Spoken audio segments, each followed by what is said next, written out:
नमस्कार। आज हम पढ़ रहे हैं मुंशी प्रेमचंद्र जी की कहानी शोक का पुरस्कार। आज 3 दिन गुजर गए। शाम का वक्त था। मैं यूनिवर्सिटी हॉल से खुश खुश चला आ रहा था। मेरे सैकड़ों दोस्त मुझे बधाइयाँ दे रहे थे। मारे खुशी के मेरी बाँछें खिली जाती थी। मेरी ज़िंदगी की सबसे प्यारी आरज़ू कि मैं एमए पास हो जाऊं पूरी हो गई थी, और ऐसी खूबी से जिसको मुझे तनिक भी आशा ना थी। मेरा नंबर अव्वल था। वाइस चांसलर साहब ने खुद मुझसे हाथ मिलाया था और मुस्कुराकर कहा था कि भगवान तुम्हें और भी बड़े कामों की शक्ति दे। मेरी खुशी की कोई सीमा ना थी। मैं नौजवान था, सुंदर था, स्वस्थ था। रुपए पैसे की ना मुझे इच्छा थी और ना कुछ कमी। माँ बाप बहुत कुछ छोड़ गए थे। दुनिया में सच्ची खुशी पाने के लिए जिन चीज़ों की ज़रूरत है वह सब मुझे प्राप्त थी, और सबसे बढ़कर पहलू में एक हौसलामंद दिल था जो ख्याति प्राप्त करने के लिए अधीर हो रहा था। घर आया, दोस्तों ने यहाँ भी पीछा ना छोड़ा। दावत की टहरी, दोस्तों की खातिर दरवाज़ों में 12 बज गए। लेटा तो बरबस ख्याल मिस लीलावती की तरफ जा पहुंचा, जो मेरे पड़ोस में रहती थी और जिसने मेरे साथ बीए का डिप्लोमा हासिल किया था। भाग्यशाली होगा वह व्यक्ति जो मिस लीला को ब्याहेगा। कैसी सुंदर है, कितना मीठा गला है, कैसा हंसमुख स्वभाव। मैं कभी कभी उसके यहाँ प्रोफेसर साहब से दर्शन शास्त्र में सहायता लेने के लिए जाया करता था। वह दिन शुभ होता था जब प्रोफेसर साहब घर पर ना मिलते थे। मिस लीला मेरे साथ बड़े तपाक से पेश आती और मुझे ऐसा मालूम होता था कि मैं ईसा मसीह की शरण में आ जाऊं तो उसे मुझे अपना पति बना लेने में आपत्ति ना होगी। वह शैली, बायरन और कीट्स की प्रेमी थी और मेरी रुचि भी बिल्कुल उसी के समान थी। हम जब अकेले होते तो अक्सर प्रेम और प्रेम के दर्शन पर बातें करने लगते, और उसके मुंह से भावों में डूबी हुई बातें सुन सुनकर मेरे दिल में गुदगुदी पैदा होने लगती थी। मगर अफसोस, मैं अपना मालिक ना था। मेरी शादी एक ऊंचे घराने में कर दी गई थी, और अगरचे मैंने अब तक अपनी बीवी की सूरत भी ना देखी थी, मगर मुझे पूरा पूरा विश्वास था कि मुझे उसकी संगत में वह आनंद नहीं मिल सकता जो मिस लीला की संगत में संभव है। शादी हुए 2 साल हो चुके थे, मगर उसने मेरे पास एक खत भी ना लिखा था। मैंने 2-3 खत लिखे भी, मगर किसी का जवाब ना मिला। इससे मुझे शक हो गया था कि उसकी तालीम भी यों ही सी है। आहा, क्या मैं इसी लड़की के साथ जिंदगी बसर करने पर मजबूर होऊंगा? इस सवाल ने मेरे उन तमाम हवाई किलों को ढा दिया जो मैंने अभी अभी बनाए थे। क्या मैं मिस लीला से हमेशा के लिए हाथ धो लूं? नामुमकिन है। मैं कुमुदनी को छोड़ दूंगा, मैं अपने घर वालों से नाता तोड़ दूंगा, मैं बदनाम होऊंगा, परेशान होऊंगा, मगर मिस लीला को ज़रूर अपनाऊंगा। इन्हीं ख्यालों के अवसर में मैंने अपनी डायरी लिखी और उसे मेज़ पर खुला छोड़कर बिस्तर पर लेटा रहा और सोचते सो गया। सवेरे उठकर देखता हूँ तो बाबू निरंजन दास मेरे सामने कुर्सी पर बैठे हैं। उनके हाथ में डायरी थी जिसे वह ध्यानपूर्वक पढ़ रहे थे। उन्हें देखते ही मैं बड़े चाव से लिपट गया।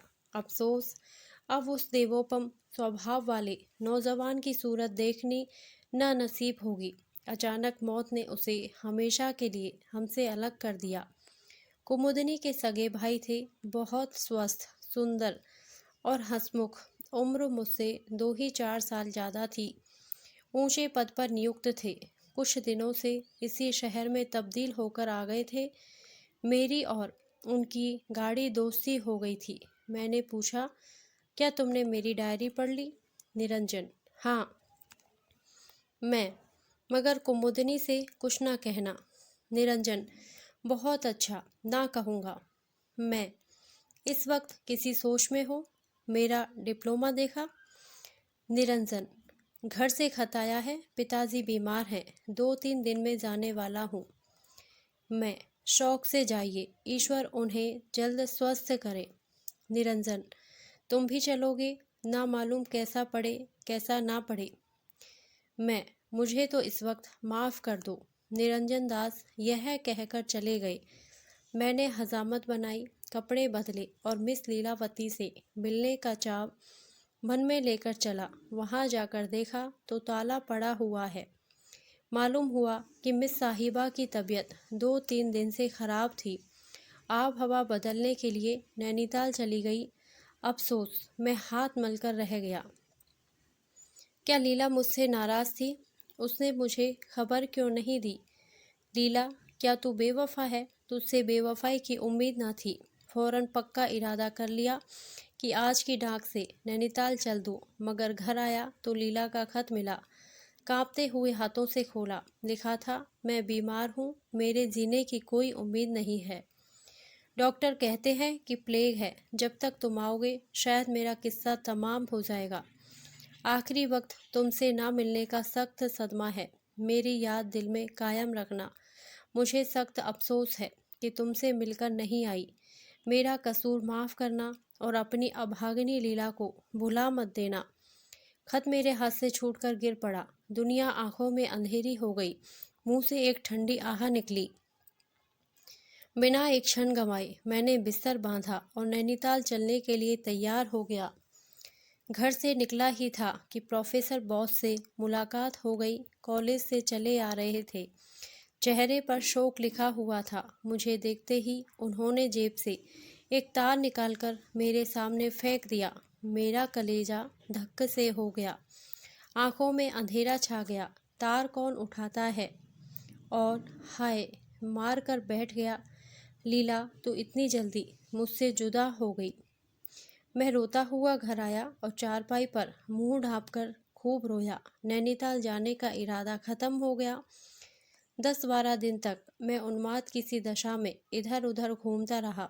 दोस्तों की सलाह हुई कि कुछ रोज के लिए कहीं घूमने चले जाओ। मेरे दिल में भी यह बात जम गई। निकल खड़ा हुआ और 2-3 महीने तक विंध्याचल, पारसनाथ वगैरह पहाड़ियों में आवारा फिरता रहा। ज्यों त्यों करके नई नई जगहों और दृश्यों की सैर से तबीयत को जरा तस्कीन हुई। मैं आबू में था जब मेरे नाम तार पहुंचा कि मैं कॉलेज की असिस्टेंट प्रोफेसरी के लिए चुना गया हूं। जी तो ना चाहता था कि फिर इस शहर में आऊं, मगर प्रिंसिपल के खत ने मजबूर कर दिया। लाचार लौटा और अपने काम में लग गया। जिंदा दिली नाम को ना बाकी रही थी। दोस्तों की संगत से भागता और हंसी मजाक से चिढ़ मालूम होती। एक रोज शाम के वक्त मैं अपने अंधेरे कमरे में लेटा हुआ कल्पना लोक की सैर कर रहा था कि सामने वाले मकान से गाने की आवाज़ आई। आहा, क्या आवाज़ थी! तीर की तरह दिल में चुभी जाती थी। स्वर कितना करुण था! इस वक्त मुझे अंदाज़ा हुआ कि गाने में क्या असर होता है। तमाम रोंगटे खड़े हो गए। कलेजा मसोसने लगा और दिल पर एक अजीब वेदना सी छा गई। आंखों से आंसू बहने लगे। हाय, यह लीला का प्यारा गीत था। पिया मिलन है कठिन बावरी, मुझसे जब्त ना हो सका। मैं एक उन्माद की सी दशा में उठा और जाकर सामने वाले मकान का दरवाज़ा खटखटाया। मुझे उस वक्त यह चेतना ना रही कि एक अजनबी आदमी के मकान पर आकर खड़े हो जाना और उसके एकांत में विघ्न डालना परले दर्जे की असभ्यता है। एक बुढ़िया ने दरवाज़ा खोल दिया और मुझे खड़े देखकर लपकी हुई अंदर गई। मैं भी उसके साथ चला गया। दहलीज तय करते ही एक बड़े कमरे में पहुंचा। उस पर एक सफ़ेद फर्श बिछा हुआ था। गाब तकिए भी रखे थे। दीवारों पर खूबसूरत तस्वीरें लटक रही थी।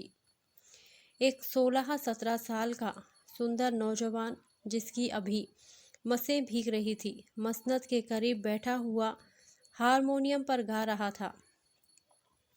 मैं कसम खा सकता हूँ कि ऐसा सुंदर स्वस्थ नौजवान मेरी नज़र से कभी नहीं गुजरा। चाल ढाल से सिख मालूम होता था।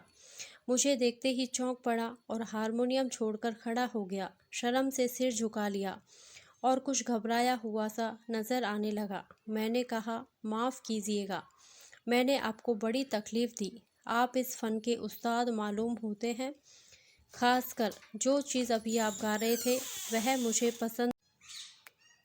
नौजवान ने अपनी बड़ी बड़ी आंखों से मेरी तरफ देखा और सर नीचा कर लिया और होठों ही में कुछ अपने नौसिखिएपन की बात कही। मैंने फिर पूछा, आप यहाँ कब से हैं? नौजवान, 3 महीने के करीब होता है। मैं, आपका शुभ नाम? नौजवान, मुझे मेहर सिंह कहते हैं।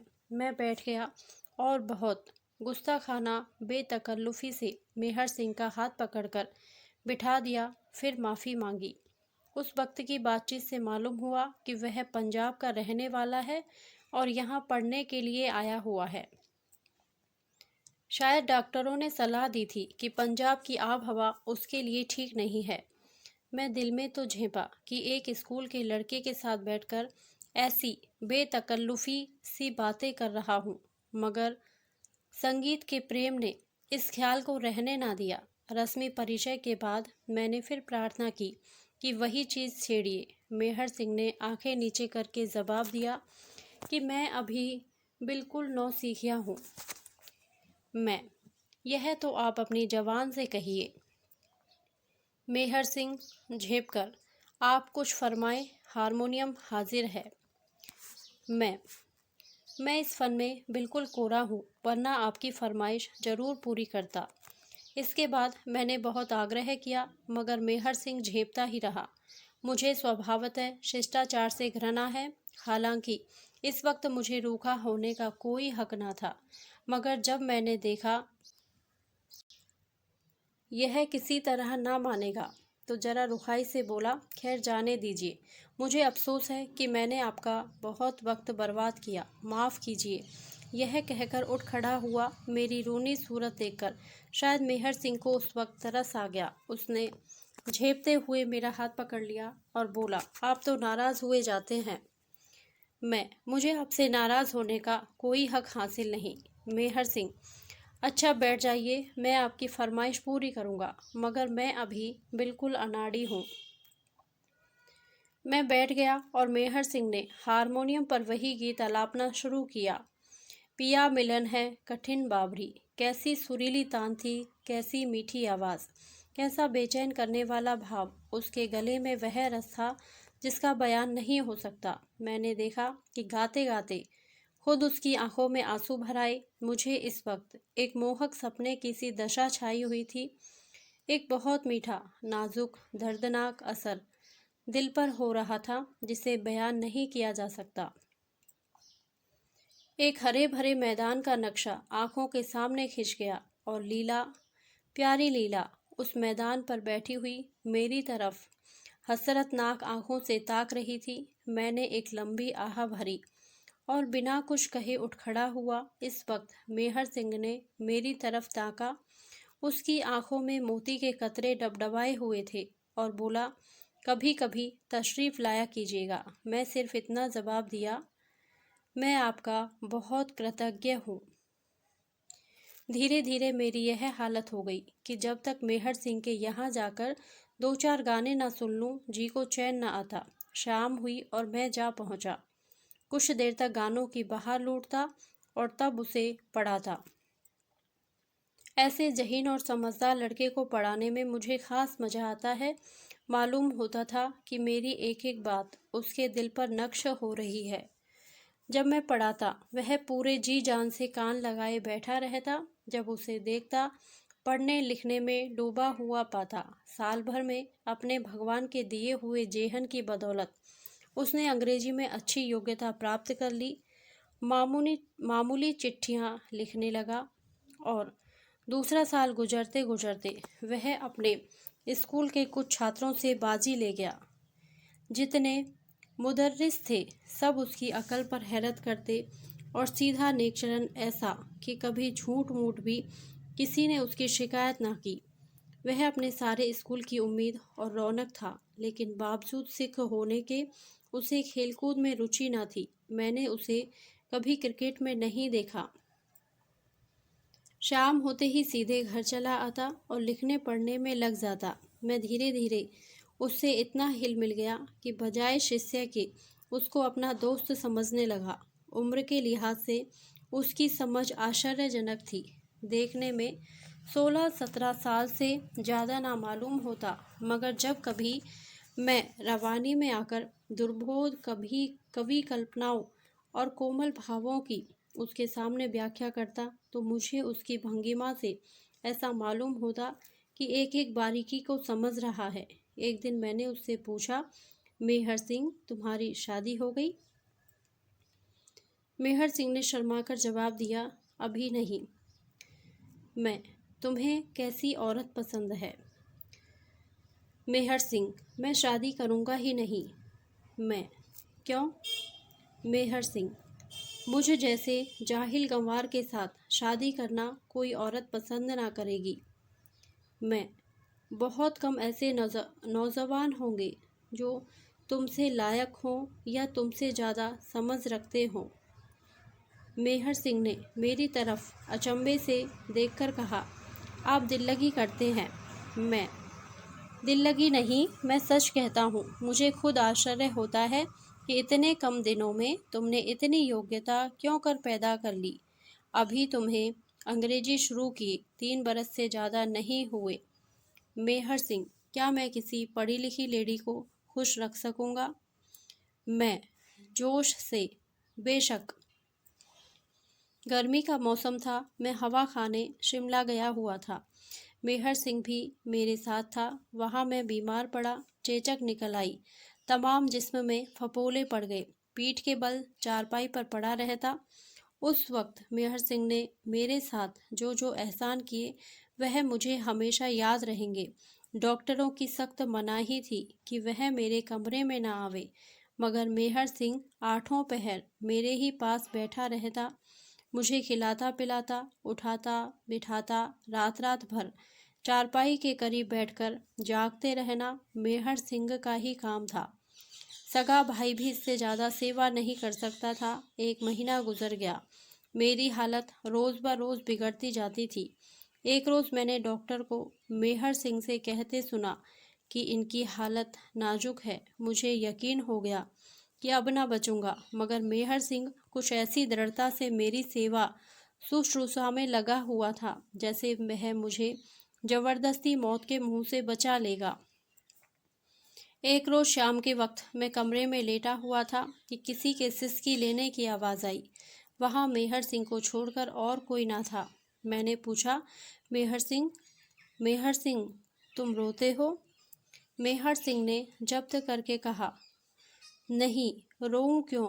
और मेरी तरफ बड़ी दर्द भरी आंखों से देखा। मैं, तुम्हारे सिसकने की आवाज़ आई। मेहर, वह कुछ बात न थी, घर की याद आ गई थी। मैं, सच बोलो।